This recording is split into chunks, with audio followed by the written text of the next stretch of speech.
Today's video, we're going to be going through, of course, all the news that you need to know to be fully up to date. So what's happening with the news today? US stocks end lower Tuesday as Biden and Powell meet on inflation. Dow, S&P eke out of gains in May. So the markets overall are a little bit lower today as people are again scared of these inflation meetings. I think hopefully we have reached the peak of inflation and we're going to start to slowly taper off here. And what's nice to see is if the overall stock market is going down, but the cryptocurrency market is going up, we're seeing less correlation between the two, which may mean people will move their assets or more money into crypto as they're seeing this decoupling. Now, moving on, we see China plans to airdrop digital yuan to boost its pandemic hit economy. Interesting stuff here. The city of Shenzhen has decided to airdrop 30 million digital Chinese yuan in red envelopes with the help of a lottery program. The move will be introduced in order to revive consumer spending amidst the pandemic hit economy. Very interesting stuff. I think this is the first country to do this so far. And of course, China, being the communist country, cancelled Bitcoin mining, cancelled Bitcoin trading, all of this stuff. And now all of a sudden they're dropping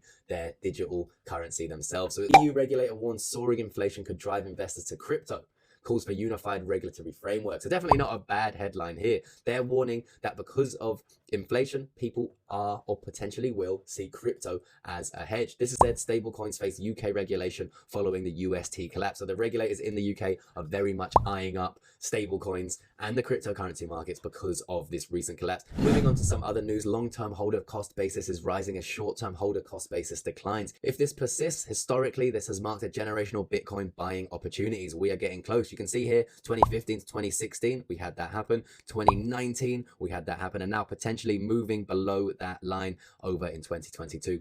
On Yahoo Finance has reached peak bearishness. So he thinks that right now the overall markets are as bearish as they're going to get. Now, interestingly, Tron commands the third largest total value locked in DeFi. Its network stablecoin USDD, which was recently launched as a competitor against Anchor, we all know what happened to Anchor, has launched and it's now the third highest in TVL, which is interesting stuff. For me personally, right now, I'm almost completely out of DeFi. I do hold some DeFi-based tokens like Trader Joe, for example, and some others. I'm not staked anywhere apart from centralized platforms like BlockFi. I'm currently not staked anywhere because I'm taking a little step back from DeFi and trying to come up with a new DeFi-based plan. And with that said, I do hope I provide some value today.